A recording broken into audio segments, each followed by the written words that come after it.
Seja muito bem-vindo ao podcast Templo do Saber, esse ambiente que você encontra os mais variados assuntos e que elevam o seu nível de conhecimento.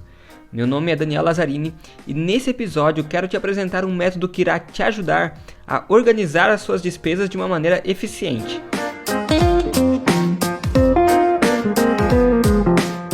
Quem nunca chegou no final do mês e ficou com aquela sensação de para onde foi o meu dinheiro ou como que eu gastei o meu salário? E isso é muito comum, porque primeiramente a gente não tem o hábito de anotar todas as nossas despesas, diariamente. E também porque a gente não faz um planejamento. Quando a gente recebe o nosso salário, ou para quem tem empresa, recebe ali o Prolabora, ou pega ali o dinheiro da empresa, a gente não faz um planejamento de como irá gastar aquele dinheiro. A gente só vai no estilo Zeca Pagodinho, deixa a vida me levar, vai gastando do jeito que dá, de quando precisa, e a gente não tem um controle, não tem o hábito de fazer as anotações ou de fazer um planejamento quando a gente recebe ali a nossa renda. E é por isso que é muito importante você ter um método, uma forma de você planejar como você vai gastar o seu dinheiro.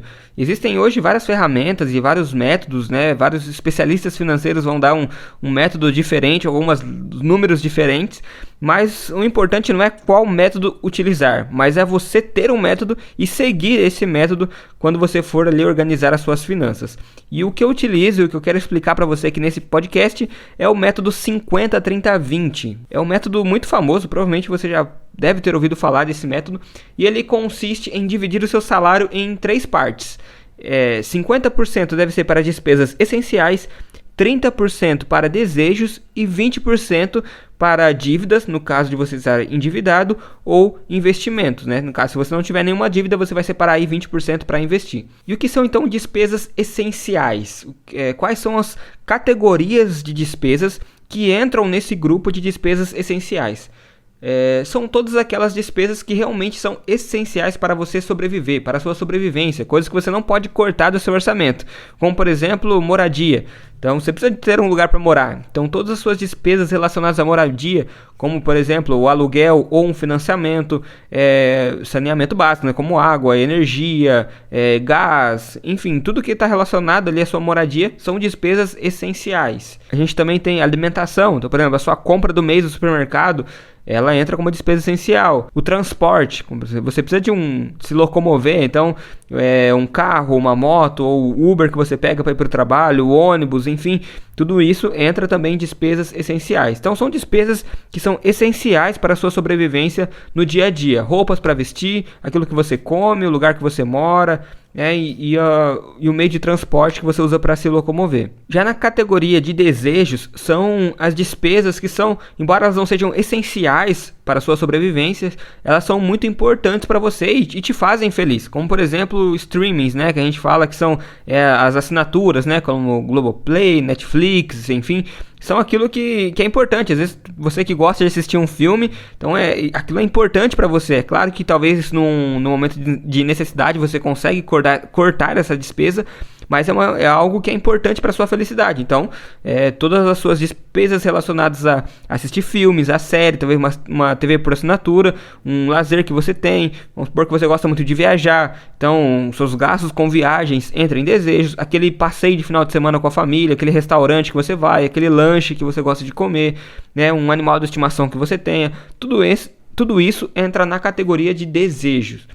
Mas aqui tem um ponto muito importante. Existem alguns gastos que eles podem entrar tanto na categoria de essencial como no desejo. Vamos pegar, por exemplo, o carro, Como eu disse, o transporte ele é uma despesa essencial, Porque você precisa se locomover, para ir para o trabalho, para ir para um lazer de final de semana, sei lá, para um hospital, por exemplo. Você precisa se locomover e precisa ter um meio de transporte. Mas vamos supor que você tem um carro, que eu coloquei aqui, que é uma despesa essencial.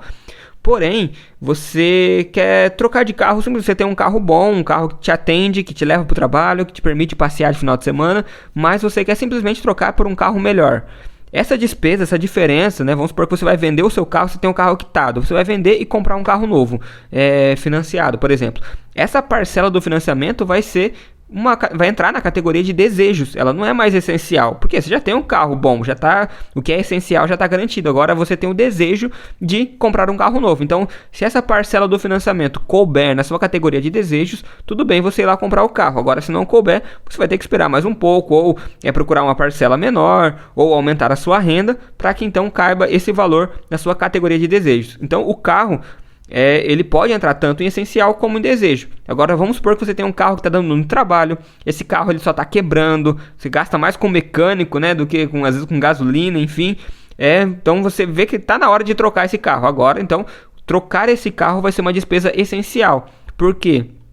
Esse carro está te trazendo mais prejuízo do que benefícios. Então é essencial, é muito importante você trocar de carro. Então existe essa diferença entre gasto essencial e desejo. Às vezes um mesmo item, né, ele pode entrar tanto em essencial quanto em desejo, dependendo do momento que você for fazer a compra, dependendo daquela situação.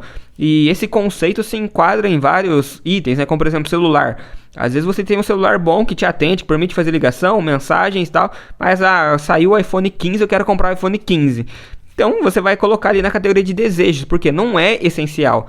Agora, se você tem um celular ruim, que vive travando, que não atrapalha o seu trabalho, que atrapalha o seu relacionamento, enfim, aí sim é algo essencial, não? Eu preciso trocar de celular porque esse celular vai deixar eu na mão a qualquer hora. Então é uma categoria, é uma despesa essencial. Então tenha muito bom senso na hora de determinar qual é a categoria daquele gasto, sempre levando em conta, será que eu realmente preciso disso ou é um desejo que eu tenho? Então, o que vale aqui é o bom senso e o cuidado para você não se enganar a si mesmo e acabar contraindo dívidas, alegando que elas são necessárias, quando não, na verdade elas são apenas desejos que podem ser adquiridos num outro momento ou com um melhor planejamento. E aí, os 20% restante a gente colocou para dívidas ou investimentos. Então, vamos, por exemplo, que você está endividado. Você vai ter que separar 20% da sua renda para poder pagar as suas dívidas. Isso não tem conversa, né? Claro que às vezes para você chegar numa situação de endividamento é porque você já não tinha dinheiro. Agora, como você vai separar mais 20%? É claro que assim, esse 50, 30, 20 é o mundo perfeito. Talvez você tenha que fazer algumas adaptações. Não tem 20%, separa 10%, separa 5%. Mas o importante é você separar ali algum valor, se organizar ou aumentar a sua renda, ou enxugar as outras áreas, né, como desejos ou como essenciais. Você vai procurar formas de diminuir um pouco os gastos nessas outras categorias para sobrar mais parte do seu orçamento ali para poder pagar as suas dívidas o mais rápido possível. Pagou as dívidas, agora esse orçamento vai para investimentos. Você vai primeiramente montar a sua reserva de emergência e tal. A gente vai falar um pouco mais sobre investimentos em outros podcasts aqui também, mas o princípio é você criar e você adequar esse método ao seu orçamento.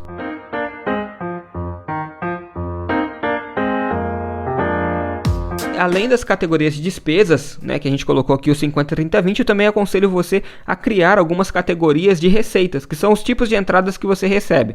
Então, por exemplo, você tem a sua renda principal, que é o seu salário ou o seu prolabore, no caso de você ser um empreendedor. Mas você também pode ter outros tipos de renda, como a renda extra, que a gente fala, que às vezes você fazer algum serviço extra, como por exemplo um Uber, um trabalho de final de semana, algum doce que você venda, enfim, algo que você faça a mais, que não seja parte da sua renda principal e entra como renda extra, né? Ou por exemplo, vender alguma coisa na sua casa que está parado, tudo isso ela pode entrar como renda extra. E temos também a categoria de rendimentos e dividendos, que é aquilo que você ganha com os seus investimentos. Então, vamos supor que a gente colocou, né, que 20% da sua renda deve ser separada para investimentos. Então, o que acontece? Quando você for separar, você vai realmente colocar como uma dívida. Então, você está pagando uma conta, você está tirando esse dinheiro. Então, quando você vai lá investir o seu dinheiro, você vai colocar como uma despesa de investimento. E aí, vamos supor que você vai precisar desse dinheiro. Então, você investiu 2.000 e no mês seguinte você vai precisar utilizar esses 2.000. Vamos supor aqui que rendeu R$20. Agora, você vai lá na sua conta, tem 2.020. Então, a hora que você for pegar esse dinheiro, você vai anotar ele como rendimento. Porque não foi algo da sua renda principal, não foi uma renda extra, mas foi um dinheiro que você retirou ali dos seus investimentos. Então, é muito importante você ter também essas categorias. E aí, como que você vai fazer para ter esse controle, né? Como que eu vou saber quanto que eu estou gastando de essencial, como eu estou gastando de desejos, como que eu vou fazer essa conta? Também existem várias ferramentas, hoje vários aplicativos, planilhas disponíveis para você poder fazer esse controle. Você consegue fazer essas anotações e consegue ter relatórios, gráficos de como você tem gastado o seu dinheiro. A gente vai deixar aqui nos comentários o link da nossa planilha que a gente desenvolveu também para você poder fazer essas anotações. Ela é toda programada já para o 50-30-20. Você também vai encontrar um tutorial explicando como você vai usar essa planilha, e também lá a gente dá uma breve explicação também do 50-30-20. E eu também vou deixar um aplicativo, né? Caso você não gosta de planilha, não tem um computador, porque essa planilha eu aconselho você a usar pelo computador, que é muito mais fácil, né? Melhor para você poder utilizar e visualizar essa planilha, os relatórios. Mas se caso eu não tenho computador, eu não gosto muito de planilha, não tenho muita habilidade com planilhas, prefiro algo mais prático, eu vou indicar um aplicativo que eu utilizo também, que é o Mobius. É um aplicativo muito bom que te ajuda a fazer esse controle. Você consegue lá fazer as suas anotações usando o seu celular. Na hora que você terminou de fazer a compra no mercado, você já vai lá, faz a anotação. Você consegue também cadastrar cartão de crédito, consegue fazer o planejamento. Enfim, é um aplicativo muito bom. E mais pra frente eu também quero trazer um tutorial aqui ensinando você o passo a passo de como mexer nesse aplicativo. A gente pode fazer isso aqui juntos para você entender. Mas eu vou deixar aqui nos comentários, até para não prolongar muito esse podcast, mas é uma dica muito interessante para você fazer essas anotações diariamente, né, de como você tem gastado o seu dinheiro, e fazer esse planejamento para que quando chegar no final do mês você possa saber, olha, recebi tanto, gastei tanto com isso, tanto com aquilo, vou tentar melhorar nessa categoria, vou tentar melhorar nessa área, para que eu possa ter uma vida mais feliz e mais próspera daqui para frente. Então, pessoal, essa é a dica de hoje. Espero que você tenha gostado. Qualquer dúvida é só deixar aqui nos comentários que a gente vai estar respondendo para vocês. E quem sabe não vira até tema de um próximo podcast a gente trazer aqui para vocês. Se você gostou, se achou interessante esse conteúdo, compartilhe com aquela pessoa, aquele amigo, aquele parente que precisa aprender um pouco mais sobre planejamento financeiro. Um abraço e até a próxima.